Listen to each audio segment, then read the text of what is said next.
Hello everyone, आज हम discuss करेंगे इंडस वाटर ट्रीटी के बारे में। तो सबसे पहले हम ये जानेंगे कि ये न्यूज में क्यों था। इंडस वाटर ट्रीटी 1960 का क्या है, दोनों देशों के बीच क्या कुछ इश्यूज हैं और वाटर शेयरिंग को लेकर के इंटरनेशनल प्रिंसिपल के क्या कुछ गाइडलाइंस दिए गए हैं। और लास्ट में हम ये जानेंगे कि इंडस वाटर ट्रीटी को और ज्यादा इफेक्टिव बनाने के लिए फ्यूचर में किस तरह से रिफॉर्म किया जा सकता है। तो चलिए डिस्कस करते हैं। सबसे पहले हम ये जानते हैं कि ये न्यूज में क्यों था। तो वर्ल्ड बैंक के द्वारा किशनगंगा और रटले हाइड्रोइलेक्ट्रिक प्रोजेक्ट के लिए एक neutral expert court of arbitration के चेयरपर्सन को अपॉइंटमेंट किया गया है। ये अपॉइंटमेंट इंडस वाटर ट्रीटी के तहत किया गया है। इन अपॉइंटमेंट से run of the river hydroelectric project को लेकर भारत और पाकिस्तान के बीच जो डिस्प्यूट है उसको रिजॉल्व करने के लिए किया गया है। आपको बता दें कि किशनगंगा झेलम नदी की एक सहायक नदी है और इसी नदी पर किशनगंगा हाइड्रोइलेक्ट्रिक प्रोजेक्ट का उद्घाटन 2018 में किया गया था। चिनाब नदी पर रटले हाइड्रोइलेक्ट्रिक प्रोजेक्ट का निर्माण किया जा रहा है। हालांकि वर्ल्ड बैंक इन दोनों में से किसी भी प्रोजेक्ट का फाइनेंस नहीं कर रहा है। इसके पहले पाकिस्तान ने वर्ल्ड बैंक से कोर्ट ऑफ आर्बिट्रेशन की स्थापना करने के लिए कहा था और उधर भारत ने भी इन दोनों प्रोजेक्ट को लेकर के एक न्यूट्रल एक्सपर्ट को अपॉइंटमेंट करने के लिए कहा था।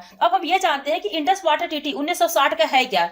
आजादी के बाद दोनों देश अपनी सिंचाई आवश्यकताओं के लिए सिंधु नदी बेसिन के जल पर निर्भर थे। वर्ल्ड बैंक ने 1951 में वाटर शेयरिंग डिस्प्यूट को रिजॉल्व करने के लिए जो है वर्ल्ड बैंक ने मध्यस्थता किया था और अंत में दोनों देशों के बीच 1960 में एक एग्रीमेंट हुआ और रिजल्ट क्या हुआ कि इंडस वाटर ट्रीटी पर साइन किया गया। इंडस वाटर ट्रीटी के तहत यह तय किया गया कि सिंधु नदी के जल का जो उपयोग है भारत और पाकिस्तान के राइट्स और ऑब्लिगेशन को निर्धारित किया गया था और इस संधि की जो हस्ताक्षर करता है वो भारत पाकिस्तान वर्ल्ड बैंक है। हालांकि सिंधु नदी का उद्गम तिब्बत से होता है, फिर भी चाइना को इस संधि से बाहर रखा गया है। वर्ल्ड बैंक इस संधि का थर्ड पार्टी गारंटर है। अब हम ये जानेंगे कि वाटर शेयरिंग के बारे में। ईस्टर्न रिवर का जल, ईस्टर्न रिवर कौन सा, रावी, ब्यास और सतलज। ईस्टर्न रिवर का जल भारत को बिना किसी रोक टोक के उपयोग करने के लिए आवंटित किया गया है। वही वेस्टर्न रिवर का जल जो है, वेस्टर्न रिवर कौन सा, तो सिंधु, झेलम, चिनाब का पूरा जो जल है वो पाकिस्तान को आवंटित किया गया है। हालांकि कुछ मामलों में भारत को इन पश्चिमी नदियों के जल का जो उपयोग करने की अनुमति है। भारत इन नदियों के जल का उपयोग कृषि सिंचाइयों के लिए कर सकता है।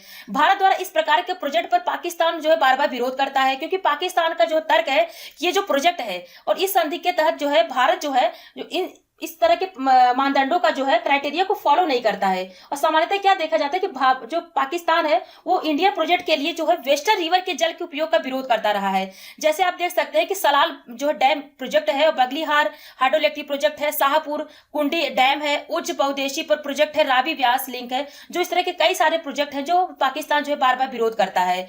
और एक तरह का परमानेंट इंडस कमीशन के गठन करने की बात किया गया है क्योंकि इस नदियों के जल के उपयोग को लेकर के जो कॉपरेशन फिर इंफॉर्मेशन के एक्सचेंज को लेकर के दोनों देशों के बीच में एक कमिश्नर की गठन करने की बात की गई ताकि जो पीआईसी है, परमानेंट इंडस कमीशन है, वो साल में कम से कम एक बार बारी बारी से भारत और पाकिस्तान बैठक करना अनिवार्य हो। और इस ट्रीटी के तहत 3 टीयर्स मैकेनिज्म को प्रोवाइड किया गया है। 3 टीयर्स का मतलब है कि एक जो है परमानेंट इंडस कमीशन होना चाहिए, न्यूट्रल एक्सपर्ट्स होना चाहिए, कोर्ट ऑफ आर्बिट्रेशन के गठन का प्रावधान किया गया है। अब हम ये जानेंगे कि वाटर शेयरिंग को लेकर के इंटरनेशनल के क्या कुछ गाइडलाइंस है। तो हार्मन डॉक्ट्रिन है, इसके अनुसार प्रत्येक देश का अपने जो वाटर रिसोर्स पर संप्रभु अधिकार होता है, साथ ही वो अपने अधिकार क्षेत्र के भीतर इनका अपने अनुसार उपयोग कर सकता है। उसी तरह से कैंपियन रूल्स है, हेलेंसिंकी रूल्स है जो 1996 में आया था, बर्लिन रूल्स है 2004 में आया। तो इस तरह से जो वाटर शेयरिंग को लेकर के बहुत सारे जो है इंटरनेशनल गाइडलाइंस दिए गए हैं। अब हम ये जानेंगे कि इंडस वाटर ट्रीटी को लेकर के दोनों देशों के बीच में क्या कुछ इश्यूज है। तो सबसे पहले जो है जल के बंटवारे पे जो है बहुत ज्यादा असंतोष है,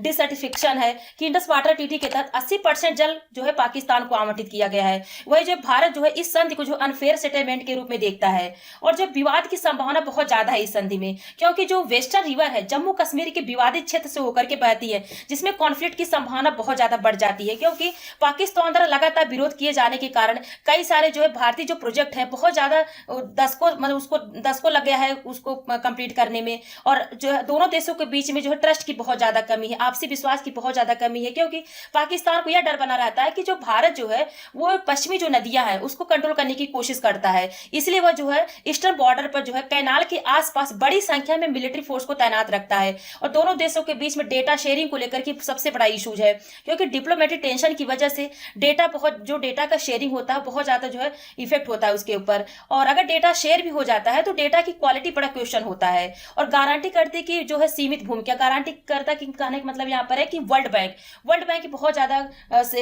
लिमिट रोल रहता है, क्योंकि देखा गया कि जो किशनगंगा हाइड्रो इलेक्ट्रिक प्रोजेक्ट है और रटले हाइड्रो इलेक्ट्रिक प्रोजेक्ट है, जो इस तरह के डिस्प्यूट है दोनों प्रोजेक्ट को लेकर कि वर्ल्ड बैंक के द्वारा न्यूट्रल एक्सपर्ट और कोर्ट ऑफ आर्बिट्रेशन के जो चेयरपर्सन दोनों को एक साथ अपॉइंटमेंट करना पड़ेगा। और एक साथ अपॉइंटमेंट करने से क्या इशूज हो जाएगा कि हो सकता है कि कानूनी समस्याएं पैदा हो सकती हैं, और वर्ल्ड बैंक के पास यह तय करने की बिल्कुल पावर नहीं कि किस पक्ष को प्रेफरेंस देना चाहिए। और सबसे बड़ा इशूज है इन्वायरमेंटल इशूज बहुत ज्यादा है, क्योंकि जो सिंधु नदी बेसिन है वो दुनिया की सर्वाधिक दबावग्रस्त नदियों में से एक है, और इसके बाद भी इस संधि में क्लाइमेट चेंजेस को लेकर के क्लाइमेट चेंजेस रिलेटेड कुछ मुद्दों के समाधान के लिए बिल्कुल गाइडलाइन नहीं है। और साथ ही जो इंडस वाटर ट्रीटी के अंतर्गत सिंधु नदी बेसिन में जो है ग्राउंड वाटर से रिलेटेड जो इशूज है उसको टैकल करने के लिए कोई प्रावधान नहीं है। तमाम सारे दोनों देशों के बीच में बहुत सारे इशूज हैं जो कि रिजॉल्व अभी तक नहीं हो पाया है।